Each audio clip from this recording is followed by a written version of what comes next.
ಮಹಾಶಿವರಾತ್ರಿಯು ಹಿಂದೂಗಳ ಹಬ್ಬಗಳಲ್ಲೆಲ್ಲ ಪ್ರಮುಖವಾಗಿದೆ.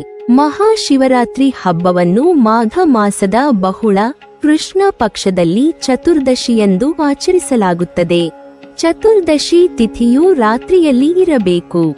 ಮಹಾಶಿವರಾತ್ರಿಯನ್ನು ಶಿವ ಭಕ್ತರು ಕಳೆಯುವ ರೀತಿ ಅನನ್ಯವಾದುದು.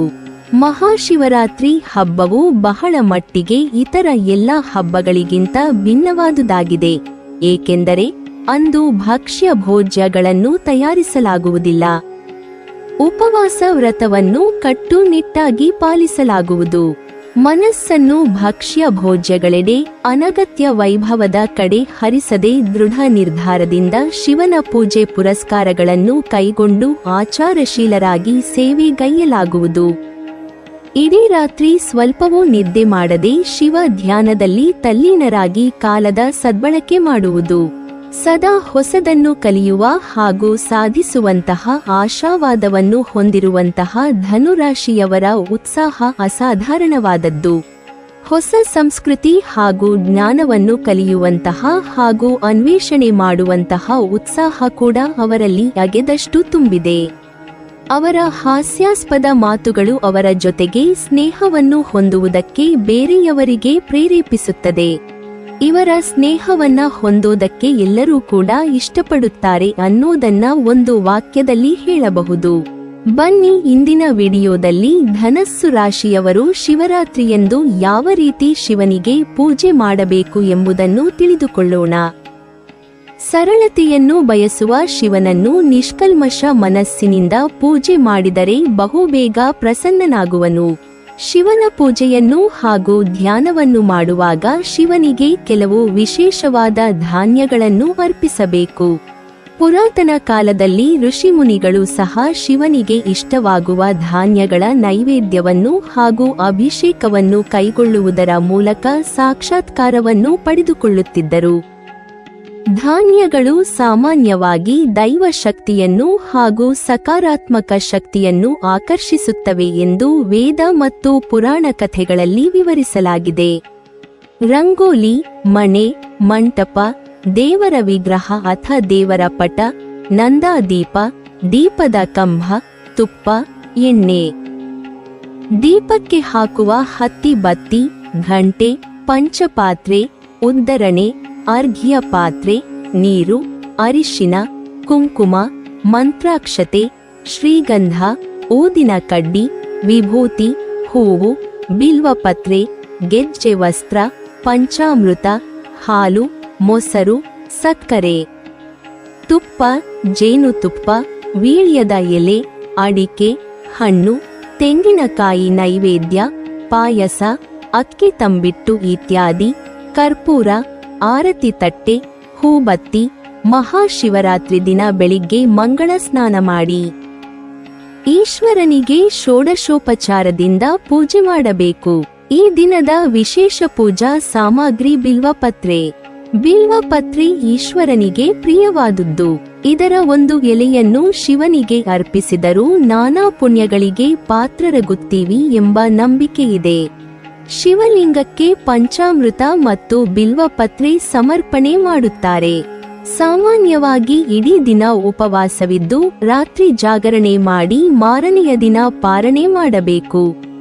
ಉಪವಾಸ ಮಾಡಲು ಆಗದಿದ್ದರೆ ಫಲಹಾರ ತೆಗೆದುಕೊಳ್ಳಬಹುದು. ಧನುರಾಶಿಯವರು ಶಂಕರನಿಗೆ ಹಳದಿ ಹೂಗಳನ್ನು ಅರ್ಪಿಸಬೇಕು. ಮಹಾಮೃತ್ಯುಂಜಯ ಪೂಜೆಯಲ್ಲಿ ಪಾಲ್ಗೊಂಡರೆ ಯಶಸ್ಸು ಲಭಿಸುತ್ತದೆ. ಜೊತೆಗೆ ಓಂ ನಮಃ ಶಿವಾಯ ಮಂತ್ರವನ್ನು ಜಪಿಸಬೇಕು. ಇದು ಅವರ ಗುರಿಗಳನ್ನು ಸಾಧಿಸಲು ಸಹಾಯ ಮಾಡುತ್ತದೆ. ರುದ್ರಾಭಿಷೇಕಕ್ಕೆ ತುಂಬಾನೇ ಮಹತ್ವವಿದೆ. ಇದು ನಿಮ್ಮ ಸುತ್ತಲಿರುವ ಋಣಾತ್ಮಕ ಶಕ್ತಿ ತೊಡೆದು ಹಾಕುತ್ತದೆ. ನಿಮ್ಮ ಸಂಕಲ್ಪ ನೆರವೇರಿಸುತ್ತದೆ. ರುದ್ರಾಭಿಷೇಕ ಮಾಡುವುದರಿಂದ ಶಿವನ ಮೆಚ್ಚುಗೆಗೆ ಪಾತ್ರರಾಗಬಹುದು. ಗುರುವನ್ನು ಧನುರಾಶಿಯ ಅಧಿಪತಿ ಎಂದು ಪರಿಗಣಿಸಲಾಗುತ್ತದೆ. ಗುರುವಿಗೆ ಹಳದಿ ಬಣ್ಣ ಪ್ರಿಯವಾದ ಬಣ್ಣ. ಮಹಾಶಿವರಾತ್ರಿಯ ದಿನದಂದು ಧನು ರಾಶಿಯವರು ಬೆಳಿಗ್ಗೆ ಹಳದಿ ಬಣ್ಣದ ಹೂವುಗಳಿಂದ ಶಿವನನ್ನು ಪೂಜಿಸಬೇಕು. ನಂತರ ಪಾಯಸವನ್ನು ನೈವೇದ್ಯವಾಗಿ ಅರ್ಪಣೆ ಮಾಡಬೇಕು. ಇದಾದ ಬಳಿಕ ಶ್ರೀ ಶಿವಾಷ್ಟಕವನ್ನು ಪಠಿಸಿ. ಜೀವನದಲ್ಲಿ ತುಂಬಾ ಕಷ್ಟಗಳಿದ್ದರೆ, ಮನೆಯಲ್ಲಿ ನೆಮ್ಮದಿ ಇಲ್ಲದಿದ್ದರೆ ಈ ರುದ್ರಾಭಿಷೇಕ ಮಾಡುವುದರಿಂದ ಪರಿಹಾರ ಸಿಗುವುದು. ಮನೆಯ ಸದಸ್ಯರಿಗೆ ಆರೋಗ್ಯ ಸರಿಯಿಲ್ಲದಿದ್ದರೆ ರುದ್ರಾಭಿಷೇಕ ಮಾಡಿದರೆ ಒಳ್ಳೆಯದು. ವೈವಾಹಿಕ ಜೀವನದಲ್ಲಿ ಸಮಸ್ಯೆಗಳಿದ್ದರೆ ರುದ್ರಾಭಿಷೇಕ ಮಾಡಿಸಿದರೆ ಗಂಡ ಹೆಂಡತಿ ನಡುವೆ ಹೊಂದಾಣಿಕೆ ಹೆಚ್ಚಾಗೂ ಸುಖ ಸಂಸಾರ ನಡೆಸುತ್ತಾರೆ. ಅಕಾಲಿಕ ಮೃತ್ಯು ತಡೆಗಟ್ಟಲು ರುದ್ರಾಭಿಷೇಕ ಮಾಡಲಾಗುವುದು. ತಮ್ಮ ಜೀವನದಲ್ಲಿ ತಾವು ಹೀಗೆ ಇರಬೇಕು ಎನ್ನುವಂತಹ ಒಂದು ಸ್ಪಷ್ಟ ನಿಲುವು ಧನು ರಾಶಿಯವರಲ್ಲಿ ಕಾಣಬಹುದಾಗಿದೆ. ಸ್ವಾತಂತ್ರ್ಯ ಹಾಗೂ ಪ್ರಾಮಾಣಿಕತೆ ಅವರ ಪ್ರಮುಖ ಸಾಧನಗಳು. ಅವರು ತಮ್ಮ ಜೀವನದಲ್ಲಿ ಪ್ರತಿಯೊಂದು ವ್ಯಕ್ತಿ ಹಾಗೂ ವಿಚಾರಗಳಲ್ಲಿ ಕೂಡ ನ್ಯಾಯಪರ ನಿಲುವನ್ನ ಹೊಂದಿರುತ್ತಾರೆ. ಸಮಾನತೆ ಅನ್ನೋದು ಪ್ರತಿಯೊಬ್ಬರಿಗೂ ಕೂಡ ಸಿಗಬೇಕು ಅನ್ನೋದೇ ಅವರ ಧ್ಯೇಯ. ಯಾವತ್ತೂ ಕೂಡ ಅವರು ಚಿಕ್ಕದಾಗಿ ಯೋಚನೆ ಮಾಡೋದಕ್ಕೆ ಹೋಗೋದಿಲ್ಲ, ಬದಲಾಗಿ ದೊಡ್ಡ ಕನಸನ್ನು ಕಂಡು ಅದನ್ನು ನನಸು ಮಾಡುವಂತಹ ಪ್ರಯತ್ನದಲ್ಲಿ ಇರುತ್ತಾರೆ.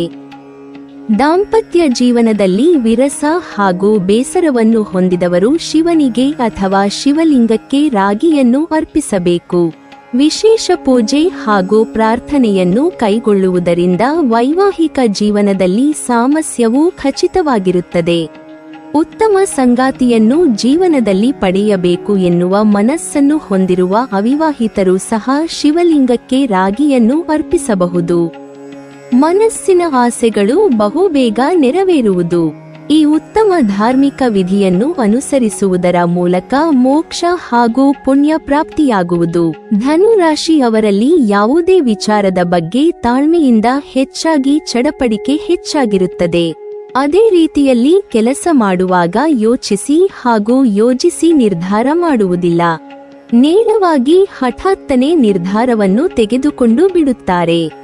ಯಾವುದೇ ಕೆಲಸವನ್ನು ಮಾಡಬೇಕಾದರೂ ಕೂಡ ಧನುರಾಶಿಯವರು ಪ್ರತಿಯೊಂದು ವಿಚಾರಗಳನ್ನು ಸೂಕ್ಷ್ಮವಾಗಿ ಗಮನಿಸಿ ನಂತರ ಯಾವ ರೀತಿಯಲ್ಲಿ ಕಾರ್ಯಪ್ರವೃತ್ತರಾಗಬೇಕು ಎನ್ನುವಂತಹ ನಿರ್ಧಾರವನ್ನು ತೆಗೆದುಕೊಳ್ಳಬೇಕಾಗಿದೆ.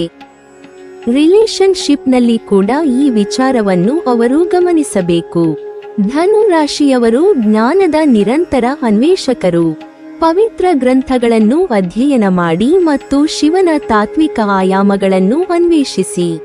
ನಿಮ್ಮ ತಿಳುವಳಿಕೆಯನ್ನು ಆಳಗೊಳಿಸಲು ಬೌದ್ಧಿಕ ಅನ್ವೇಷಣೆಗಳನ್ನು ನಿಮ್ಮ ಪೂಜೆಯಲ್ಲಿ ಸೇರಿಸಿಕೊಳ್ಳಿ. ಶಿವಲಿಂಗಕ್ಕೆ ತುಪ್ಪದಿಂದ ರುದ್ರಾಭಿಷೇಕ ಮಾಡುವುದನ್ನು ಅತ್ಯಂತ ಮಂಗಳಕರವೆಂದು ಪರಿಗಣಿಸಲಾಗುತ್ತದೆ.